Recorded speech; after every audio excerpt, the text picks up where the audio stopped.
어떤 사람들, 곧 자신이 지성인이라고 자부하는 사람들 중에는 인격적인 하나님을 부정하고 없다 하고, 이 우주는 목적 없는 공간으로 생각하고, 그러기에 자기 스스로 목적을 정하고 자기 삶은 자기가 결정한다고 살아가는 이들이 많습니다. 그러나 사실상 깊이 생각해 보면 하나님을 의지하지 않는다 하지만 오히려 그런 사람들이라고 해서 혼자 사는 건 아니죠.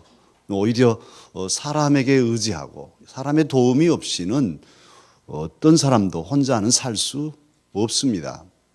그리고 우리의 마음 안에는 본성적으로 영원한 것을 사모하고 하나님을 찾는 마음들이 있습니다. 그건 저절로 생긴 게 아니고 하나님께서 주신 그런 신앙의 씨앗입니다. 저와 여러분은 하나님 없다 그렇게 사는 사람들이 아니죠.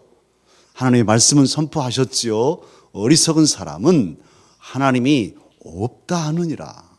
어리석은 일이에요. 그래서 저와 여러분은 하나님을 믿고 의지하며 삽니다. 하나님은 우리 삶의 기초요, 우리 삶의 반석이십니다.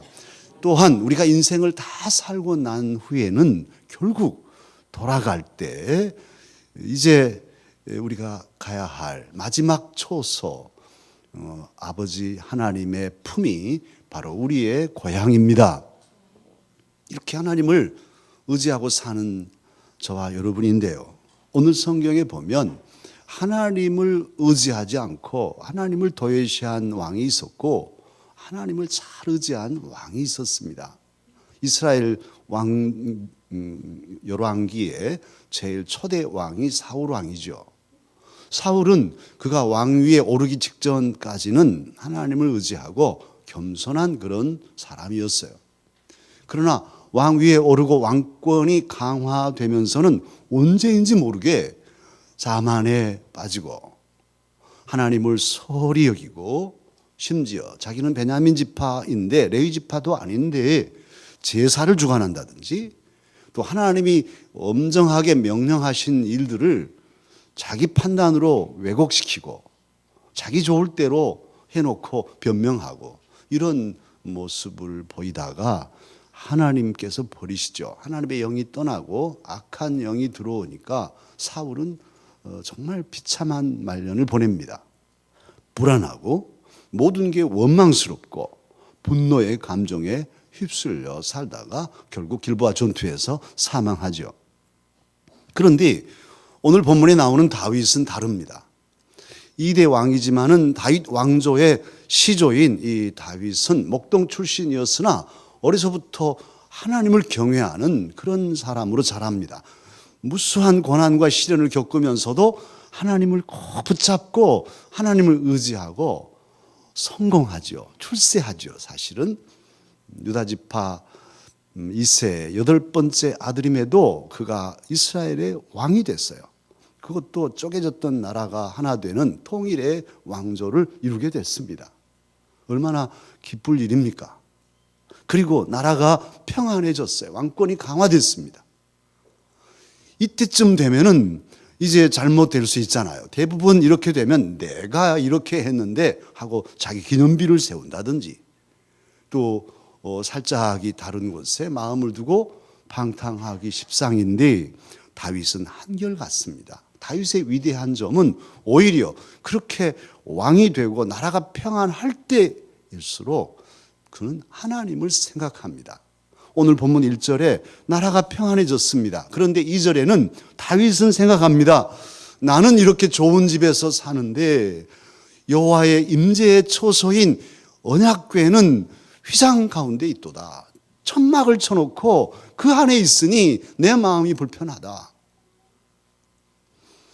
출애굽하는 하나님의 백성들이 시내 산에서 하나님의 계시를 모세가 받아서 성막을 짓고 언약궤를 만들죠. 그때부터 지금이 몇백 년이 지났는데 아직도 하나님의 임재의 상징인 언약궤는 텐트 속에 있단 말이에요. 이것이 너무 다윗은 안타까운 거예요. 그래서 다윗은 성전을, 집을 지을 생각을 합니다. 언약궤를 모실 이런 집을 잘 궁궐처럼 짓고자 했어요. 세상에 많은 사사들이 있었고 훌륭한 믿음의 선조들이 있었지만 한 사람도 성전을 지을 생각을 못했어요. 그런데 다윗만, 사울왕도 생각 못한 일을 다윗만 생각합니다. 오늘 성전을 지을 생각을 하고 있어요. 왜 다윗은 그렇게 성전을 지을 생각을 했을까요? 사실 다윗이 하나님을 사랑하는 마음이 특심하였기 때문입니다. 사랑의 깊이가 달랐죠. 신구약 성경을 통통 털어서 감히 하나님을 가리켜서 하나님, 내가 하나님을 사랑합니다, 이렇게 고백한 사람은 다윗밖에 없어요. 신약에는 베드로, 예수님이 너 나 사랑하냐 물어보시니까 그것도 아주 소극적인 표현으로 주님, 제가 주님을 사랑하는지 주님이 아십니다, 이런 정도 고백한 사람 외에는 없어요. 다윗만이 시편 18편 1절에 나의 힘이 되신 여호와여 내가 주를 사랑하나이다, 내가 주를 사랑합니다, 이렇게 고백했어요. 할렐루야. 이런 주님을 향한, 하나님을 향한 사랑이 가득했기 때문에 관심이잖아요. 사랑은 관심이어서 성전까지 생각하게 된 거죠.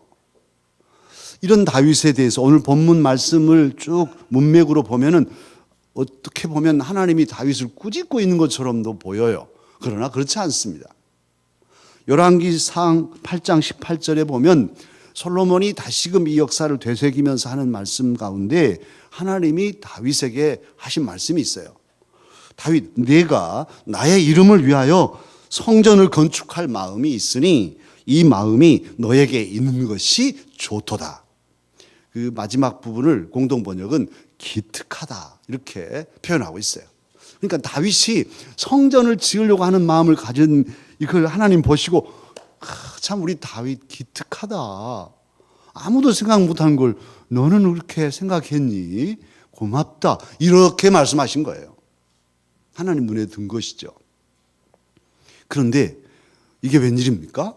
하나님께서는 그런데 말이야 다윗, 너는 성전 짓지 마 하고 막으셔요. 못 짓게 하는 거예요. 아니 내가 지으려는데요. 아니야, 너는 짓지 마라. 기특하다마는 짓지 마라. 이렇게 되면 다른 왕 같으면 뭐야, 내가 그래도 왕인데 지으면 짓지, 내가 짓는다면 짓는 것이지. 그리고 내 마음이 이렇게 불편한데 내 마음 편하게라도 지어야 되겠다, 하나님도 좋으시고 나도 좋고 하고 강행할 수 있잖아요. 사랑하는 강스가족 여러분, 저와 여러분, 저를 포함해서 하나님의 사람들이 실수할 수 있는 일이 있어요. 많이 그렇게 하는 경우도 없지 않아요. 그것은 하나님을 위하여라는 명목하에 내 뜻을 고집하고 하나님의 뜻을 이렇게 제키고 내 뜻으로 가는 경우가 많단 말이에요. 오늘 한국 교회 많은 지도자들이 문제를 일으키는 것, 그 안에 들어가 보면 다 그분들 다 이유가 있어요. 이유 없지 않아요. 다 하나님 위하여, 내가 주님을 위하여서 이렇게 했다는 거예요. 그런데 다 자기 고집, 자기 생각을 관철시키는 거예요. 주님을 위하여만 의리의리한 예배당을 짓고 다 주님 위하여. 우리가 조심해야 됩니다. 하나님이 기뻐하시는 일인가, 내 기쁨인가? 나의 기쁨도 중요하지만 나의 기쁨, 나의 만족보다도 하나님이 기쁘시게, 하나님께 만족되게 그렇게 하나님의 뜻에 순종해야죠. 내 뜻을 꺾고 주의 뜻에 순종하는 것이 충성스러운 하나님의 사람들이란 말이에요. 또 오늘 다윗은 정말 놀랍습니다. 그렇게 딱 끊으면 다윗 같은, 다른 사람 같으면 그래도 제가 하겠습니다. 제 마음이 불편합니다, 하나님. 그래도 내가 하면 합니다. 한 번 한다면 한 사람입니다, 이럴 거 아니에요? 다윗 그렇지 않아요. 그대로 하나님의 뜻에 순종합니다. 자기 뜻을 꺾습니다. 그리고 하나님의 뜻을 위해서 하나님 기쁘시게 남은 삶을 살아갑니다. 이런 다윗, 하나님께서 옆에 여기시고 복의 언약을 주시죠. 오늘 본문이 그런 말씀들이 있어요. 이 언약, 하나님이 말씀으로 하시는 약속은 진정한 복입니다. 눈에 보이지도 않고 손에 잡을 수도 없지만 손에 잡는 금은 보화보다도 천배 만배 더 값진 복이 하나님의 말씀입니다. 오늘도 우리가 그 말씀을 읽고 듣고 묵상하고 설교를 듣고 있어요. 하나님의 언약이 가장 귀한 복이에요. 그 말씀을 붙잡으면 복이 되는 것이죠. 오늘 다윗은 하나님이 주신 그 언약을 복의 약속으로 꽉 붙잡고 평생을 살아갑니다. 기도하면서 살아가요. 근데 그 복이 뭐냐 하면 크게 두 가지인데 오늘 11절로 12절에 하나님께서 말씀하신 것이 내가 너를 위하여 너의 집을 세우겠다.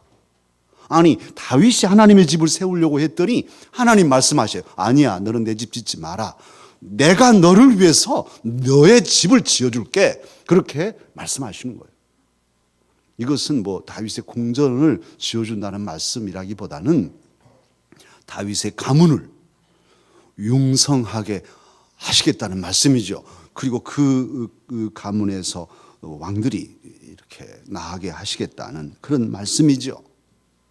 그리고 13절에서는 다윗의 시 다윗에게서 나온 씨가 성전을 짓게 하겠다고 하시고 그 나라 왕위를 견고하게 하겠다고 하십니다. 이것은 사실 메시아의 예언입니다. 솔로몬이 태어나서 솔로몬으로 성전을 짓겠다는 말씀도 되지만 이 예언은 이중적인 시대를 가지거든요. 더 멀리는 메시아가 태어날 것을, 그래서 완전한 성전을 지을 것을 예언하고 계신 거예요.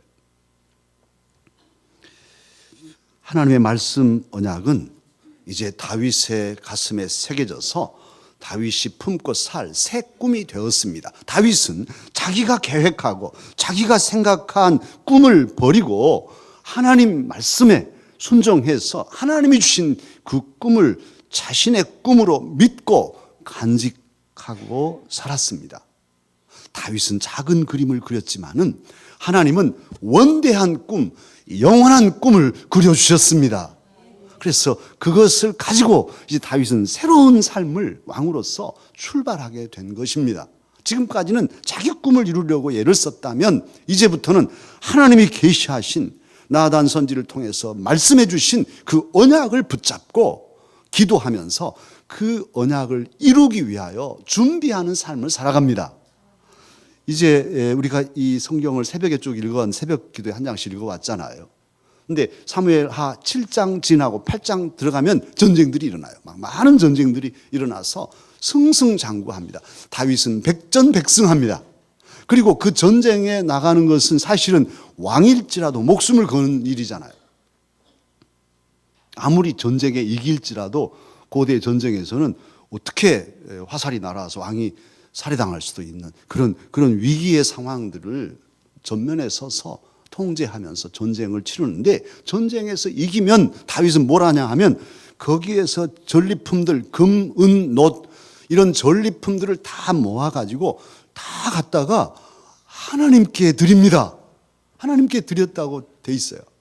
뭐 하려고 그랬냐면 이제 앞으로 하나님이 언약하셨으니까 나는 성전을 못 짓지만은 내 다음 때에 성전을 지을 그가 오면은 그로 하여금 성전을 아름답게 짓도록 나는 준비할 뿐이다. 내 낯이 안 나고 내 이름이 나지 않더라도 나는 내 주님을 섬기는 마음으로 준비해야겠다 하고서 그걸 다 하나님께 드리고 있습니다. 그러니 그 다윗의 드리는 일 하나하나가 하나님 뜻에 합당하고, 그래서 하나님은 기쁘시고 하나님 만족하시고 드리는 다윗도 기쁘고 만족하고 행복했어요. 다윗의 일생은요, 이후로 물론 여러 가지 어려운 그런 고비들도 있었지만은 최종적으로 마지막까지 다윗은 늘 찬양하고, 마지막 말도 사무엘하 마지막 부분에 나오는데 그의 마지막 유언도 찬양이에요. 그래서 그의 삶은 하나님의 은혜 속에 행복한, 어려움이 있었지만은 그 어려움 속에서도 합력선을 이루신 하나님의 은혜 가운데 행복한 인생을 살았습니다. 특별히 이 다윗의 그게 하신 하나님의 이 약속은 두 가지 의미를 가져요. 특히 이 성전에 대한 이 약속은 두 가지 의미를 가지고 있습니다. 그 하나는 건물로서의 성전이에요. 그것은 바로 다음 때에 솔로몬이 세워져서 아버지 다윗의 대를 이어서 아름다운 성전을 세우죠. 정말로 전무후무한 아름다운 성전을 세워서 하나님께 영광을 돌렸어요. 그리고 하나님의 언약이 성취된 것을 만 백성이 보고 찬양하게 하였죠. 그리고 또한 이 다윗에게 주신 이 언약의 말씀은 이 세워지는 성전으로서 또 한 번 더 이루어지는데, 그것은 이스라엘 백성들이 이제 타락하였다가 바벨론의 포로로 잡혀갔을 때, 정말 아무도 도울이 없는 그때, 그리고 시로라기 같은 희망 하나도 붙잡을 수 없는 절체절명의 그 절망의 땅에서 그들은 바로 이 다윗에게 주셨던 하나님의 언약, 너의 씨로 성전을 세우리라 하는 이 언약을 품고 우리가 성전을 세우자. 언젠가 하나님께서는 우리를 다시 일으키시고 성전을 세우게 하시리라는 이 소망을 품고 살다가 참고 견디어서 결국 70여 년 바벨론 포로 생활을 마치고 돌아왔을 때 그들은 가장 먼저 성전을 세웠습니다. 제2성전은 초라하였지만은 온 백성들이 참으로 감격하고, 어른 세대들은, 어르신들은 전 그 찬란한 영광의 성전을 아시던 분들은 울고 계셨지만은 젊은이들은 너무너무 기쁘고 자유롭게 내 나라에 돌아와 하나님의 성전을 세웠다는 기쁨으로 춤추는 응답의 시간들을 보내죠.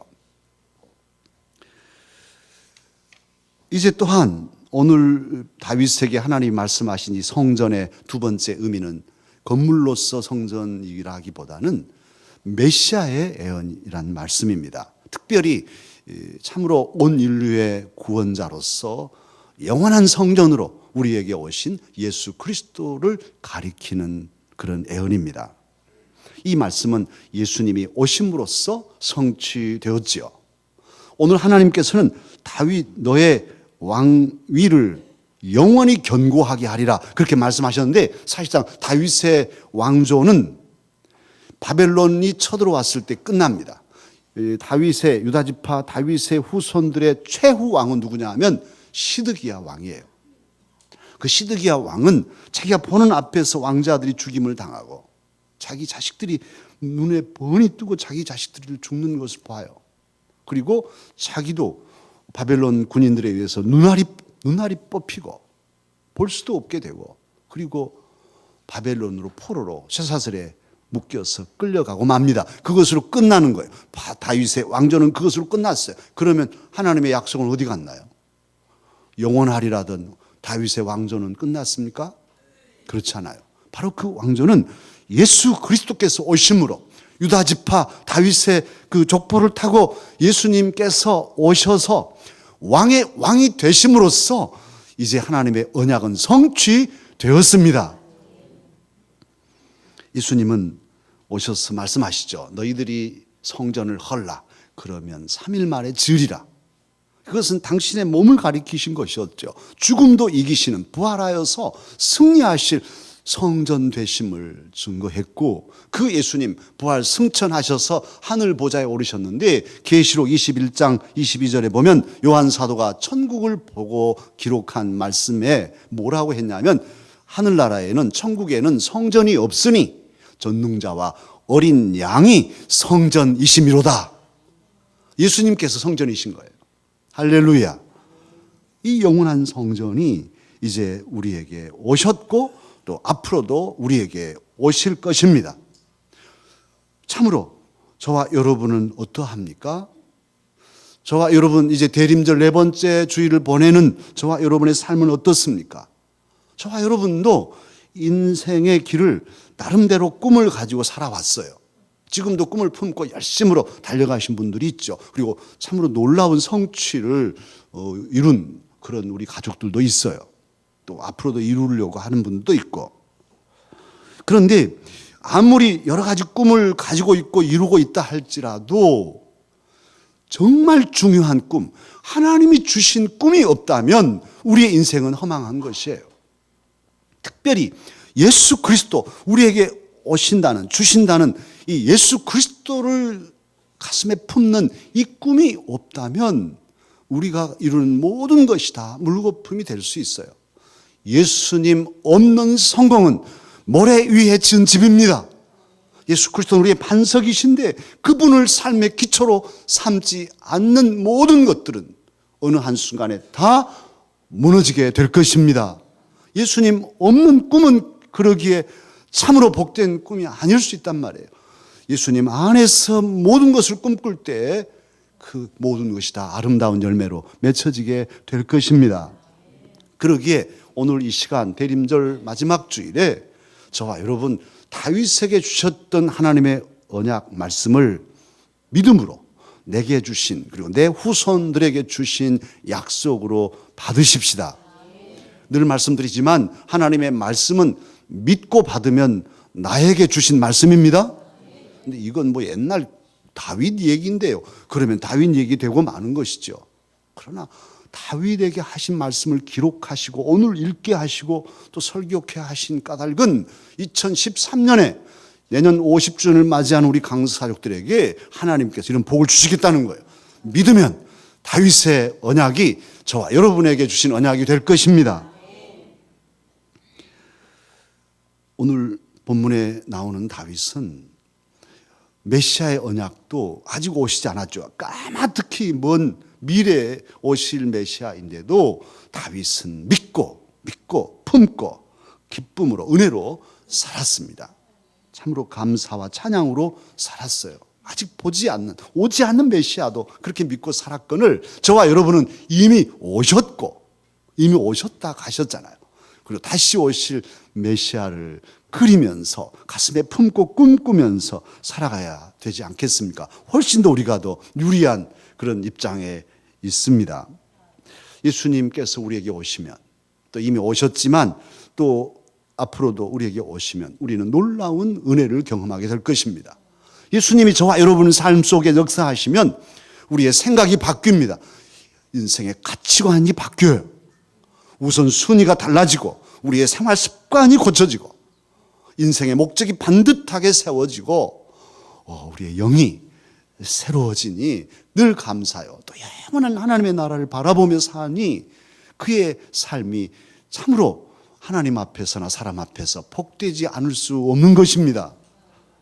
참으로 예수님께서 우리 안에 오셔서 우리의 모든 생각과 우리의 마음과 감정과 의지를 주장하셔서 우리 안에 천국과 성전을 이루도록 주님께 우리의 마음을 내어 드리십시다. 이 땅에 사는 동안도 내 안에서 성전이 이루어지고 세워지고 그리고 하나님의 나라 천국이 이루어져서 그 삶을 누리며 살아야 되겠고 언젠가 주님이 부르실 때에는 우리 모두 정말 영원한 천국에서 영원한 생명을 누리며 살아가십시다. 주님이 오시면 이런 일들이 일어나게 될 것입니다. 믿음은 바라는 것들의 실상이라 그렇게 말씀하시죠. 보이지 않는 것들의 증거라 그렇게 히브리서는 말하고 있습니다. 공동번역으로는 믿음은 우리가 바라는 것들의 보증이라 그렇게 하고 볼 수 없는 것들을 확증해 주는 것이라 그렇게 번역하고 있어요. 믿음은 그런 것이에요. 그런 믿음을 우리가 가져야 돼요. 미국의 건국 초기에 된 일입니다. 겨울날인데요. 한 여인이 길을 가고 있었습니다. 미네소타주와 위스콘신주를 가르는 미시시피 강이 흐르고 있었는데요. 그 강이 얼어 있었어요. 이 여인이 강을 건너려고 하는데 다리는 없고 강은 얼어 있고 그런데 저 얼음이 깨지면 나는 죽는데 어떻게 할까? 해는 점점 저물어 갔습니다. 그 여인이 한참을 망설인 끝에 결심했어요. 이렇게 서서 걸어가면 몸무게가 중심이 한 곳으로 쏠리기 때문에 얼음이 깨지기 쉬우니 이 힘을 분산하자, 무게를 분산하자 해서 이렇게 기어서 네 발로 가는 짐승처럼 기어서 강을 건너기 시작했어요. 절반쯤 강 중앙까지 왔는데 저쪽에 맞은편에서 먼지가 일어나더니 마차가 강둑으로 탁 올라섰어요. 깜짝 놀랐죠. 마차가 어떻게 이 얼음판을 지나려고 할까? 그런데 그 마차도 보통 마차가 아니라 석탄을 가득 싣고 말이 여러 마리가 끄는 마차였는데 이 마차는 멈추지도 않고 강둑으로 오더니 그냥 훅 강으로 뛰어 달려오는 거예요. 어쩔까죠? 그러고 있는데 아니 이 마차는 전혀 끄떡없이 얼음판을 슉 지나갔어요. 마차가 석탄 실은 마차가 지나도 깨지지 않도록 얼음이 두껍게 얼어 있었던 거죠. 이 여인은 참으로 부끄러웠어요. 내가 이 뭔 꼴인가. 그리고 다시 일어나서 자신 있게 이번에는 전혀 두려움 없이 얼음을 걸어서 강을 건넜습니다. 사랑하는 강서가족 여러분, 우리의 믿음이 어떠한가요? 하나님의 언약이 우리에게 있습니다. 하나님께서 내가 너의 집을 세워주겠다. 내가 다시 와서 너희들을 하나님의 나라로 이끌어 가겠다. 내가 너와 함께 하마. 여러 말씀들을 우리에게 주셨죠. 이건 주님의 말씀인데 우리는 어떻게 주님의 말씀을 믿고 있나요?